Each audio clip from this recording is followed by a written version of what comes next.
When you become a professional photographer, the number one thing you need to focus on is your editing workflow. Editing your photos is the cornerstone of everything you're gonna do as a photographer. Everyone always wants to talk about how to take the photos, but if you're not able to edit them and make them look like absolute bangers, you're missing like 80% of what you need to be doing as a professional photographer. This is why I'm gonna share with you all a full section from my Lightroom editing course. This course goes all the way from import to exporting your photos and delivering them to your couples. Again, every photographer should know how to do this and do this well. In this section from the course, we're gonna be looking at advanced editing tools like the clone stamp, masking tool, and also Panorama Merge, which you can do cool things like burnizer photos. And if you're not familiar with what a burnizer is, definitely check out my video up above for it. If you like this clip, make sure to check out the full course, which you can find in the description below. Let's go ahead and learn about more advanced Lightroom features. Now that we have a handle on actually editing our photos,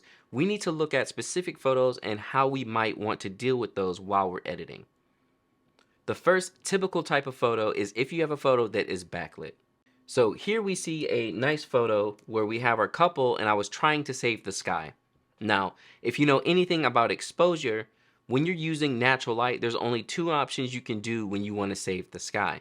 You either expose for the sky or you expose for the couple. Now, if you expose for the couple, you get a shot more like this, where the sky is totally blown out, which is why we're seeing all this red. But if we expose for the sky, then we get a photo like this, where the couple is silhouetted. Now, there are multiple different ways that we can edit a photo like this, and you're not going to get the best result from anything. The best way to get the result is to use a flash so that you can expose the couple and also save the sky. But if you have a photo like this and you do want to save the sky as much as possible, what do you actually do? So throughout my normal workflow, like I was talking about before, I'm going to go ahead and level the photo. I'm going to go ahead and apply a preset, and on my preset, the highlights are turned all the way down. So we've saved the sky as much as possible. I'm also going to deal with white balance. And again, if I turn up exposure to save the couple, we lose the sky. So in this scenario, we don't want to actually edit everything about this photo. We only want to edit one thing. That's where our masking tool comes in. So right here under the histogram, we're going to click on our masking tool, and there's multiple different types of ways that we can mask. Now, the brush used to be the only way you could do it, and with the brush, you would choose your brush and you would paint on your changes wherever you wanted to. And now we can still use the brush, but what's really cool is Lightroom has added features, and again, they'll probably add more features in the future where you can automatically select things like your subject or your sky, and you don't even have to do anything on your end. This is super helpful, and it honestly changes the whole game to editing. So for now, let's select our subject. Click Select Subject, and normally Lightroom is really good about it. You can see that it chose my couple. Now we notice our couple is in red, and you'll see that all my basic editing tools showed up on the right. Any basic edits I make will only affect the red masked area. Now, if you want to get rid of a mask so you can see what is actually happening, you press O on the keyboard. Now the mask is still there. I can see that up at the top right corner. It shows me my different masks, and if I want to, I can actually name it so I know what it is. Right click, rename, and I'll turn this to couple. Now from here, I can make any changes I want to, and it will only affect the couple. I can bring the exposure up, and you see the exposure only going up on them. Now, keep in mind when you're making mask changes like this, and you're only making them to a single subject, as you can see, if you make them too drastic, it will be blatantly obvious in your photo, and that's something you don't want. So maybe I can turn up the exposure a little bit, turn up my shadows since they're in shadow. And that's good. It doesn't look too off. It looks a little natural. The exposure is a little bit much. Usually I like to not change the exposure, but maybe something like your shadows. Now, keep in mind that when you're making a mask change, what's cool is that when you're done with your mask change and you make edits to the rest of the photo, those mask changes still stay. So for instance, if I felt that my couple was in too much of shadow, I can raise the shadow on them alone, go back to my main basic area, and then turn up the shadows and the exposure on the whole photo. And again, our sky is still kind of blown out, so I can go back to my masking tool and click the plus here to create a new mask. And I'm going to select my sky this time. And just like that, Lightroom is absolutely amazing. We're going to click O to get rid of the red. And now I can pull down the highlights just on the sky, and I can pull down the exposure just on the sky. And then if I want to, I can turn up the exposure on the whole photo. So again, with this technique, I can choose my sky mask, turn the exposure way down on the sky, too much to where it almost looks bad, but then that gives me the range to turn up the exposure on the whole photo. Now, this is an extreme case, and as you see, this doesn't look good at all. This is not the best way to deal with a couple who's totally silhouetted. Again, if you want to save the sky 100%, you need to use a flash. However, we can do this in many different scenarios. So take this photo, for example, where the exposure is kind of in the middle. If I go ahead and edit my photo, use my masking tool to save that sky a little bit, we'll bring the exposure down some. We'll bring the highlights down. Now this gives me the range to bring the exposure back up and bring the shadows up a little bit so that I can see my couple some more, but still have the sky.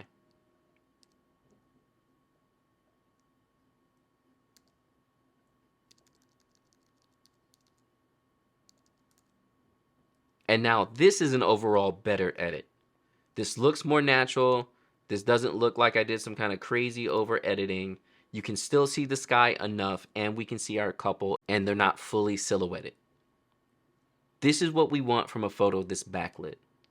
And this is how the masking tool can help you separate different sections of your photo and make sure that you're editing everything the way you want to, rather than just affecting the photo in a whole.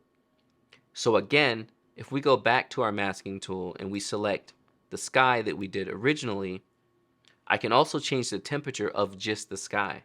So I can make the sky very orange and really show off that sunset and bring in that really golden hour look to everything. Or I can make it very blue and just have it be super blue sky. It looks a little off, but with the masking tool, we have that control. And again, if we add a new mask, that's where the brush comes in. I could brush in only on this super highlighted section. And I can make that super orange. And then I can go back to my sky and I can cool that down again. So there's a lot of different things you can do in there, and the mask is the best way to do that. Let's look at another example of using the masking tool. So let's say in this photo that we edited earlier, I feel like everything around the couple is too warm and I want to cool it down, but I don't want to cool down the couple. Generally for that, what I'll do is I'll work with the white balance on the couple alone. So again, we use our masking tool. I'm going to select the subject. There they are. Hit O on the keyboard so that I can see the changes I make, and I'm going to warm my couple up. Now keep in mind, you do want to push it a little bit further than you would naturally like it, because what I'm going to do is warm them up and then I'm going to cool down the whole photo. Because they're warmer, when I make the photo cooler, they'll go back to a normal white balance. So here they are, a little too warm. We go back to our basic and I'm going to cool the whole photo down. And this is around where I like their skin tones. And so this way, I was able to edit the background and make that more blue, but also keep their skin tones looking correct.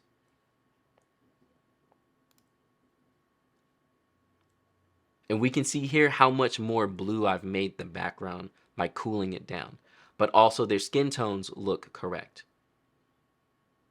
And keep in mind, the masking tool can be used like this for all types of different things. Again, if there's something that you want or need to change in only one specific area, this is how you do it.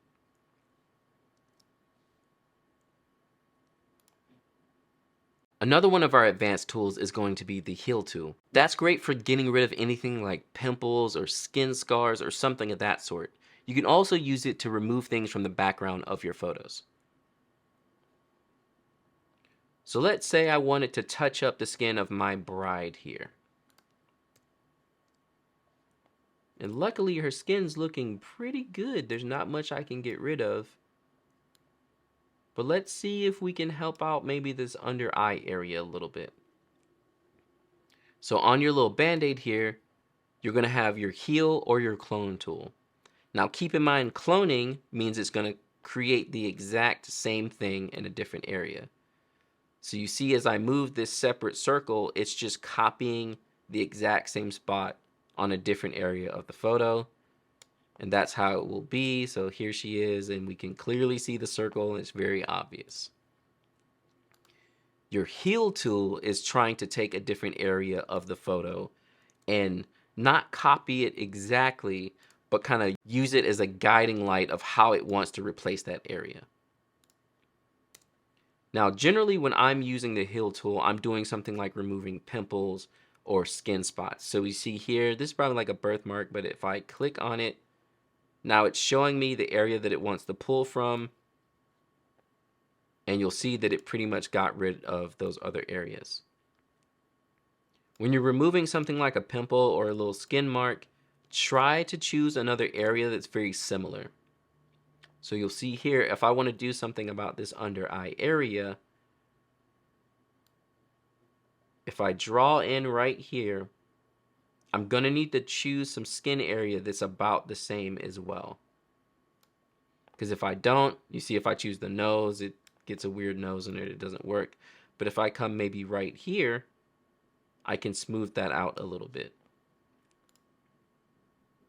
Now you see we don't really see that line, but it doesn't look totally unnatural. And then I can do the same thing over here. Now, again, I would not suggest doing this on every single photo, but if there's a photo where you really do need it and it really helps out the photo, this is how you can come in and clean up the skin of your models or your couple or your bride if needed. Or even like, I don't know if this is a bug, but I can get rid of that as well.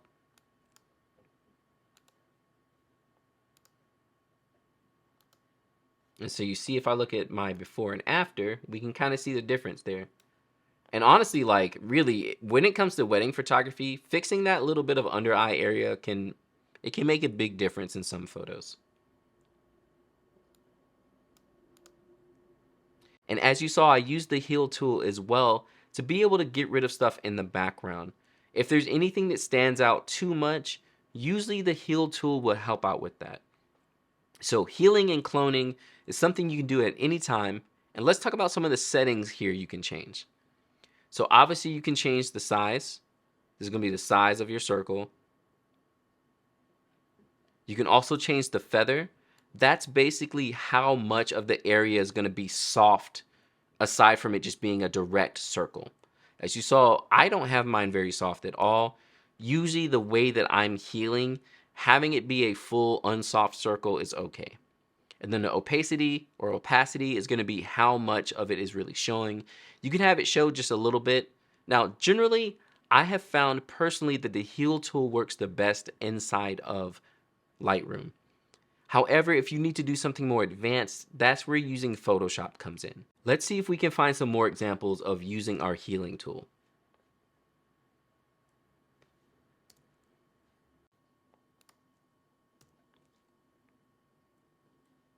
Nope, it looks like I missed the focus on that one. There we go. So if I zoom in on this photo, now again, I would never suggest using this to maybe like do a lot of editing, heavy, super heavy, like model style frequency separation. That's for Photoshop only. But again, if I wanted to come in here and clean up things just a little bit, I can do that. Now, keep in mind how fast this is going to work for you depends on how fast your computer is. Sometimes it can take a little bit.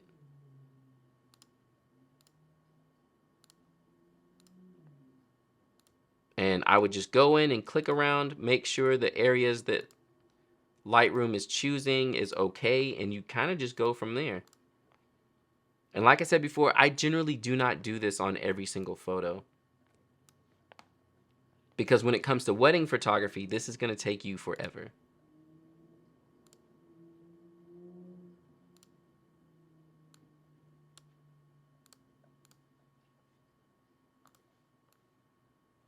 So there we are. We cleaned up the skin a little bit. Let's go ahead and edit this photo. I'm going to straighten it up. I'm going to apply my preset. Bring up the exposure, and the photo's way too green. Add some magenta. And it's looking warm enough. Just the white balance, and that's feeling pretty good. Now again, talking about healing and cloning, let's see what Lightroom can actually handle. See if we can get rid of this tattoo without it looking crazy.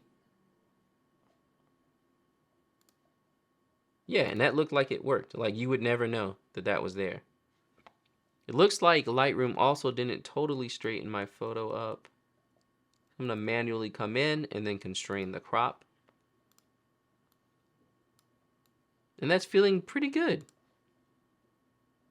And so again, don't think that you have to go into Photoshop to remove things from a photo. Depending on what you're removing and how you're removing it, most of the time you can do that right inside of Lightroom. As you see there, I was able to get rid of her tattoo, and it looks very natural. I'm not seeing anything here that would stand out, that would make me feel like there was a tattoo removed. Now, another advanced technique you might deal with, or a type of photo you may take yourself, is the Brenizer technique, or making panoramic photos. Now, if you're not familiar with the Brenizer technique, I definitely suggest you check out my YouTube video on it, where I show me doing it with a real couple so that you can see how it's done. But basically, the Brenizer technique is when you take a bunch of photos together and then you combine them into one photo. The whole point of this is being able to get the wideness of a photo that you would get with a wide lens, however, get the bokeh of a telephoto lens, because usually you can't have both. If you use a telephoto lens, you're getting a super close-up shot and beautiful blurred background, but if you're using a wide lens, you don't get the blurred background. So the Brenizer technique gives you the best of both worlds.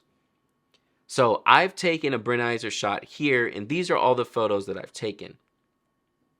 After you take all your photos and you get them back into Lightroom, you need to select all your photos, right-click, and choose Photo Merge. Now, there's different type of photo merging you can do inside of Lightroom. You can do HDR, which is best if you bracketed a shot. With bracketing, what you're doing is you take a photo and your camera will take multiple photos, some that are overexposed and some that are underexposed, and then you use this photo merge to merge all of them together and get a nice middle ground in an HDR photo where you keep most of the highlights and you also keep most of the shadows. They're not just all blown out. And then Panorama is what we want, which will combine all of our photos in the area that I took them in. Now, when you're making a panorama, there's different ways that you can make that panorama. There's perspective, cylindrical, and spherical. And generally, in my use of it, I found that spherical and cylindrical are usually the best for most cases, unless you have lots of buildings around. If you're making a panorama where the area had buildings or a lot of straight lines, you're probably going to want to use perspective because it might not be able to put it together correctly. So right now it's trying to merge my photos. I have it set to spherical, and this can take a while, which is why I don't use this technique too often. And so you see there, it tried to combine them, and it's saying that there's 11 photos that it wasn't able to combine. Now, when I start seeing issues like this, what I will do is go through the different versions of the panorama and see if it's able to combine those any better. So let's try out cylindrical and see how that works. Same deal. And then perspective.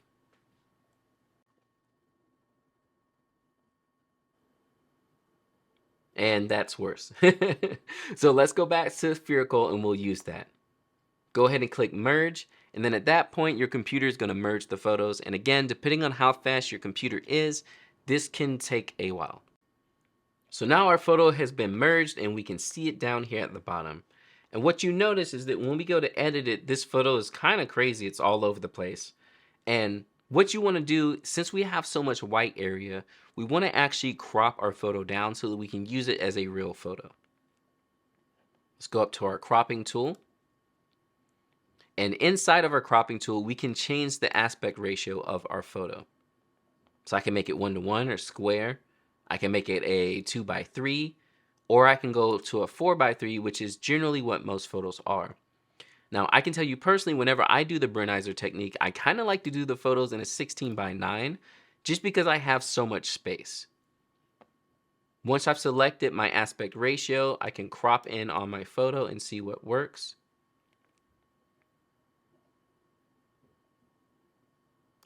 And maybe we'll do it around here. Now, there's a lot of white, so this time I'm not going to do 16:9. Let's do a 4:3.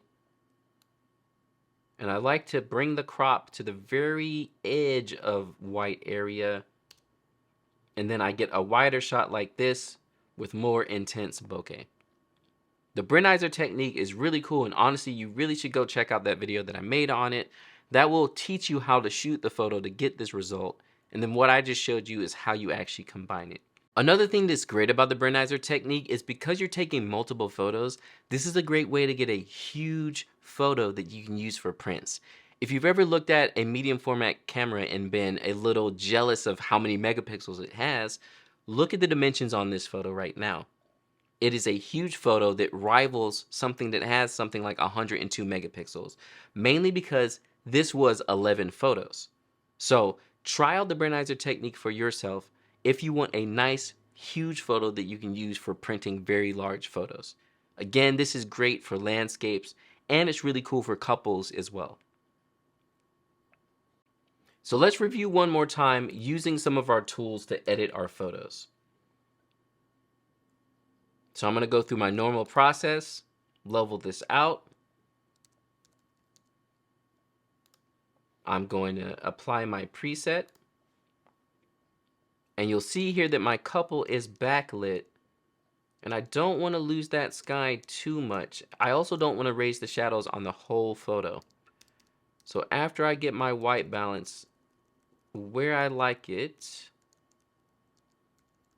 and this is a little too cool. I like the background being that cool, but my couple is too cool overall. So we're going to go into our masking tool again. Let's select our subject. Hit O. Warm them up. And also bring the shadows up on them. And that feels pretty good. It feels pretty natural. I also let's see if we can select the sky as well. And we'll bring the exposure down on that just a little bit. It's pretty much pure white, so there's no point in bringing it down too much. Work with the white balance just a little bit. And that feels very good. Again, look at the difference we're getting here in a raw photo and also being able to use our masking tool to make everything exactly the way we would like it to be. And again, I can even maybe warm the photo up just a little bit. Make sure the couple's not too warm, but this is a great edit. And that's what you want to be doing with every single one of your photos. Making sure you're using your advanced tools like your healing tool and your masking tool to make sure everything works out exactly the way you want it to. And being able to select the sky and also select the subject makes a huge difference in most all photos. Now, again, I want to have a discussion on this specific video. If there's anything you use specifically for your masking tools or any ways that you found after watching this and trying it out yourself, definitely share it with everyone else so we can all see what you're doing and we can all learn from that as well. I hope that look at some of the advanced editing techniques was helpful for you all. And if it was and you want to learn more about a Lightroom editing workflow, don't forget to check out that course in the description below. And I'll catch y'all next time.